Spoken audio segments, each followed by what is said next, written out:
आज हम कक्षा 12वीं के अध्याय 9 अवकल समीकरण पर चर्चा कर रहे हैं, जिसका व्यापक रूप हम लोग करना सीखेंगे।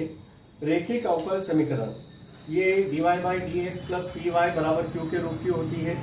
अर्थात जो प्रश्न आपको दिया जाएगा उस प्रश्न को आपको dy by d x plus p y बराबर क्यू के रूप में लाना है और तुलना करनी है।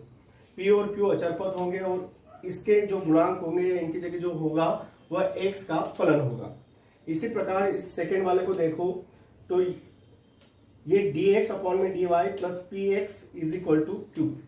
अर्थात समीकरण इस रूप का भी हो सकता है जहां पुनः p और q अचर या y का फलन होगा। यहाँ x का फलन होगा और ये y का फलन होगा। समाकलन गुणांक की जब बात करते हैं रेखीय अवकल समीकरण को ज्ञात करने के लिए समाकलन गुणांक अर्थात IF इंटीग्रेटिंग फैक्टर, ये इंटीग्रेटिंग फैक्टर हुआ e to the power integration p dx, ये इसके लिए है। जब आप x के सापेक्ष डिफरेंशिएशन करेंगे तो p dx और y के सापेक्ष करेंगे तो integration e to the power integration p dy। अब इस समीकरण का हल ये होगा y into integrating factor is equal to integration q IF dx plus c dx। पुनः वही बात है कि x के सापेक्ष आप डिफरेंशिएट कर रहे हैं। अब इसकी बात करें सेकेंड वाले के लिए तो y के सापेक्ष सूत्र वही का वही रहेगा, y की जगह x आ जाएगा, ये देखिए dx की जगह dy प्लस c। आइए हमने एक प्रश्न लिया है। प्रश्न है आपकी CBSE बुक का 427 का एग्जाम्पल नंबर 20। अवकल समीकरण x dy by d x plus 2y is equal to x square where x is not equal to 0 का व्यापक हल कीजिए। तो यहाँ पर इसको इस रूप में चेंज करने के लिए dy बाई डी एक्स का जो भी गुणांक है उससे पूरी समीकरण में दी गई समीकरण में हमने क्या कर दिया, डिवाइड कर दिया। डिवाइड करने पर आपके पास प्राप्त हुआ dy by d x plus 2 upon में x। इसको ऐसे सेफ रखना ताकि आप तुलना करें जब ये पूरा p बन जाए आपका, is equal to x square upon में x dy by d x plus 2 upon में x plus y is equal to x। X square में x का भाग दिया तो कितना प्राप्त हुआ, x। अब dy by d x plus p y is equal to q से तुलना करी, इस पहली वाली के रूप की है रेखिक समीकरण की, तो उससे तुलना करने पर आपके पास p बराबर 2 बटे में x और q बराबर x। इस प्रकार integrating factor e to the power p dx e integration 2 upon में x dx, 2 को बाहर ले लिया, 1 अपॉन में x आप सभी जानते हैं 1 अपॉन में x का समाकलन log x होता है। ये 2 ऊपर चले गए तो ये हुआ e to the power log x square, और e टू द पावर में log होता है तो ये दोनों हट जाते हैं और केवल क्या बच जाएगा आपका, उसका जो x वाला पद है तो x वाला और y वाला पद है तो y वाला। यहाँ पर x है तो x स्क्वायर बचा। आइए अब हम इस सूत्र का प्रयोग करते हैं। सूत्र आपका है y integrating factor is equal to integration q IF अर्थात इंटीग्रेटिंग फैक्टर, और चूंकि x के सापेक्ष किया है डिफरेंशिएशन आपके पास तो dx प्लस c। इस सूत्र में हम मान रखते हुए इसका हल प्राप्त करते हैं।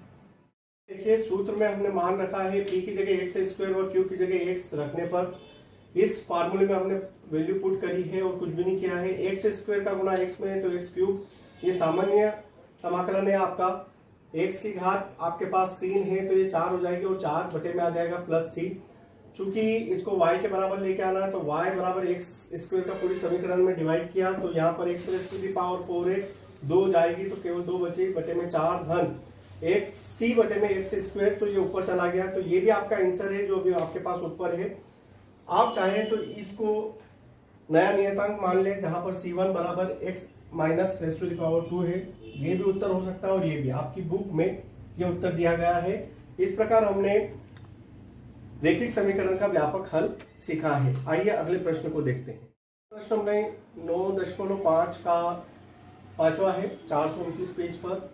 cos square x dy by d x plus y is equal to 10 of x where x is greater than or equal to 0 and less than or equal to pi by 2 dy by d x plus sec square x dot y। हमने क्या किया है, cos square x से divide किया है तो 1 upon में cos क्या होता है आपका, सेक होता है, sec square x dot y is equal to, यहाँ पर हमने डिवाइड किया तो cos का क्या हो जाएगा, 1 अपॉन में cos का सेक स्क्वायर x 10x। अब हमने ये तुलना करी है dy बाई डी एक्स, आपको लिखना है तुलना करने पर, मैंने थोड़ा सा शॉर्ट कर दिया है। dy by d x is equal to आपके पास ये p है और ये q है तुलना करने पर। अब इंटीग्रेटिंग फैक्टर निकाला E to the power P D X, तो पी की जगह आपके पास सेक स्क्वायर एक्स है, सेक स्क्वायर एक्स का इंटीग्रेशन होता है tan of x.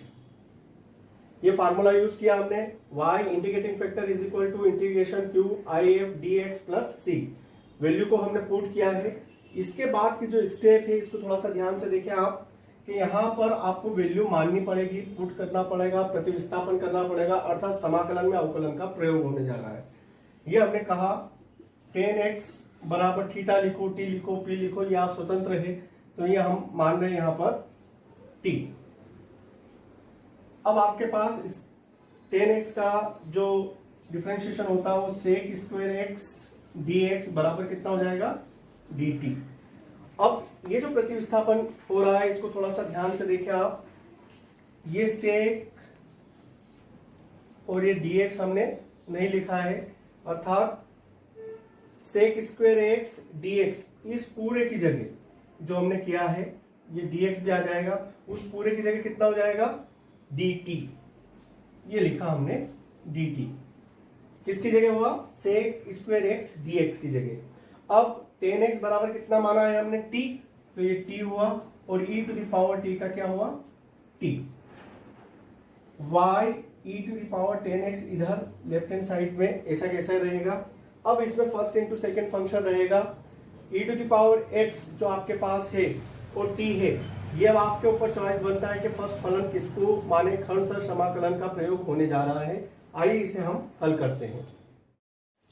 y e to the power ten x, और यहाँ पर फर्स्ट इंटू सेकेंड लगाया, खंड समाकलन जो कि फार्मूला होता है first integration of second dx minus D by d x of first integration of second dx plus c। ठीक है, अब यहाँ पर फर्स्ट इंटू सेकेंड लगाया, तो फर्स्ट हमने किसको माना है t को, तो t e to the power t का integration e to the power t होता है minus differentiation of t 1 e to the power x का पुनः इंटीग्रेशन जो यहाँ बाहर है वो वही आ जाएगा dt, और पुनः इसका करेंगे तो e to the power t का e to the power t, यहाँ से e to the power t हमने कॉमन निकाला है t माइनस 1, और चूंकि t is equal to ten x माना तो t की जगह वैल्यू पुट कर दी हमने वापस, और e to the power t टेन एक्स का पूरी समीकरण में भाग दिया हमने, तो यहाँ पर ten x minus 1 plus upon में e to the power ten x आएगा, तो ऊपर गया तो e to the power minus ten x. चलिए अगले प्रश्न को देखते हैं। 9.5 का 6 सम लिया है हमने, 8 से इसके गुणे में x का पूरे पद में भाग दिया, पुनः यहाँ पर x स्क्वायर है तो x बचा, p 2 अपॉन में x और q x log of x। Integrating factor निकाला, बड़ा सिंपल निकलेगा पूर्व की भांति, 2 और 1 अपॉन x का लॉग x हो गया, 2 ऊपर चला गया, लॉग x स्क्वायर, लॉग से ये हट जाएगा x स्क्वायर, y इंटू में यहाँ सीधे ही सूत्र में मान रख दिया है integrating factor x square, q आपके पास ये वैल्यू है। ठीक है, तो ये मैंने क्या किया यहाँ पर गुणा करने के बाद ये एक्स क्यूब आएगा आपका log of x d x plus c, y dot x square. अब इसमें आपको फर्स्ट इंटू सेकेंड मानना है, तो फर्स्ट आप किसको मानेंगे, log ऑफ एक्स को।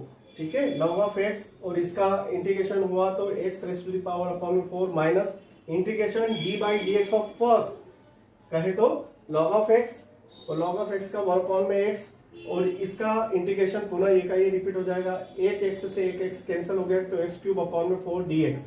अब ये पद तो ऐसा कैसा रहेगा आपके पास, इसकी बात करते हैं तो इसका समाकलन पुनः होगा, तो x की घात 4 बटे में 4, तो 4 चौक 16। अब यहाँ पर y बराबर लेके आना है, एक्स स्क्वायर से आपने डिवाइड किया तो ये पद प्राप्त होगा, ये भी आंसर है, और आप चाहो तो एक्स स्क्वायर अपॉन में 16 कॉमन निकालेंगे, तो यहाँ पर इसके गुणे में आपके पास बच जाएगा 4 log of x, x square बाहर आया, minus 1 plus x raise to the power minus 2, चूंकि बटे में है हर से अंश में जाएगा, तो 4 इंटू में आपके पास कितना रहेगा ये c। ठीक है।